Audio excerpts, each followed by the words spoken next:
ఒక క్రైస్తవుడిగా బైబిల్ గ్రంథాన్ని నేనెందుకు చదవాలి? మొట్టమొదటి కారణం, మంచేది చెడేది తెలుసుకోవడానికి బైబిల్ గ్రంథాన్ని మనం చదవాలి. క్రైస్తవులుగా మారిన తరువాత ఏది చెయ్యాలి, ఏది చేయకూడదు, ఏది మాట్లాడాలి, ఏది మాట్లాడకూడదు, ఎక్కడికి వెళ్ళాలి, ఎక్కడికి వెళ్ళకూడదు, ఎలా ప్రవర్తించాలి, ఎలా ప్రవర్తించకూడదని మనం తెలుసుకుని అలా నడుచుకోవాలి అని అంటే మనకి మంచి చెడులను తెలియజెప్పేది పరిశుద్ధ గ్రంథమే గనుక దానిని మనం చదవాలి. రెండవది, పరిశుద్ధ గ్రంథాన్ని ఎందుకు చదవాలి? దేవుని పట్ల అమితమైన విశ్వాసాన్ని, నమ్మకాన్ని పెంచుకోవడానికి బైబిల్ గ్రంథం చదవాలి.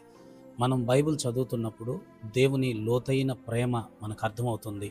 దేవుడు మానవ జాతి పట్ల తాను చూపించిన అమితమైన త్యాగం, గొప్ప కృప మనకు అర్థమవుతున్నప్పుడల్లా దేవుని మీద మరికొంత నమ్మకం, మరికొంత విశ్వాసం, మరికొంత ప్రేమ మనకు పెరుగుతూ ఉంటాయి కనుక ఇలా పెరగటం ద్వారా దేవునితో లోతుగా అంటుకట్టబడి మరలా లోకంలో పడిపోవడానికి అవకాశం లేకుండా ఉంటుంది గనుక మనం బైబిల్ గ్రంథాన్ని చదవాలి. మూడవది, బైబిల్ గ్రంథాన్ని ఎందుకు చదవాలి? అబద్ధ బోధకులను గుర్తించి దాని నుండి తప్పించుకోవడానికి మనం చదవాలి. సాధారణంగా ఈ అంత్య దినాల్లోనికి వచ్చిన తర్వాత కొన్ని శాఖలే, కొన్ని డినామినేషన్లే పూర్తిగా అబద్ధ బోధలను బోధించే పరిస్థితికి వచ్చేశారు. ఏది సత్యమైన బోధ, ఏది అసత్యమైన బోధ అని మనం తెలుసుకోవాలి అని అంటే అది పరిశుద్ధ గ్రంథం మాత్రమే మనకు తెలియజెప్పగలదు.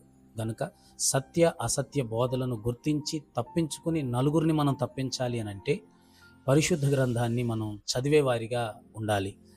నాలుగవది, నేను పరిశుద్ధ గ్రంథాన్ని ఎందుకు చదవాలి? ప్రపంచ భవిష్యత్తు స్థితి ఎలా ఉండబోతుందో తెలుసుకోవడానికి నేను చదవాలి. కేవలం మనం తెలుసుకోగలిగేది ముందు ఏం జరిగింది అనేదే మనకు తెలుస్తుంది, పూర్వం ఏం జరిగింది అనేదే తెలుస్తుంది. కానీ బైబిల్ గ్రంథం భవిష్యత్తులో కూడా ఏం జరగబోతుందో తెలియజెప్పింది. ఆయన రాకడకు సంబంధించిన సంభవాలు, ప్రపంచంలో ఎలాంటి ఉద్రిక్తతలు, ప్రపంచంలో ఎలాంటి భయానకమైన పరిస్థితులు జరగబోతున్నాయో, ప్రపంచంలో ఎలాంటి ఉపద్రవాలు కలగబోతున్నాయో బైబిల్ తెలియజెప్పింది. ఇవన్నీ తెలుసుకున్నట్లుగా బైబిల్ గ్రంథాన్ని మనం చదవాలి. ఐదవది, బైబిల్ గ్రంథాన్ని నేను ఎందుకు చదవాలి? మరణం తర్వాత ఆత్మ యొక్క శాశ్వత స్థితి ఏమిటి అని తెలుసుకోవడానికి నేను చదవాలి. కేవలం మానవుని జీవితం అనేది ఈ భూమి మీదే కాదు, మరణం లోపే కాదు, మరణం తర్వాత కూడా శాశ్వతమైన సంతోషదాయకమైన జీవితం, శాశ్వతమైన దుఃఖంతో కూడిన శిక్షా విధితో కూడిన జీవితం ఉంది.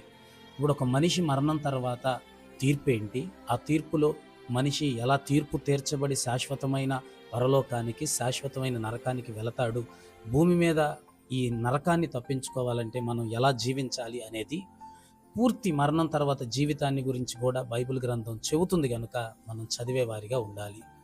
ఇవి మాత్రమే కాదు, ఇంకా చాలా కారణాలు ఉన్నాయి బైబిల్ గ్రంథం చదవడానికి. కనుక బైబిల్ గ్రంథం అనుదినం చదువుదాం, ఈ విషయాలన్నీ నేర్చుకుందాం, పరలోకానికి చేరుకుందాం, దైవ కృప పొందుకుందాం. కృప మీకు కలుగునుగాక. ఆమేన్.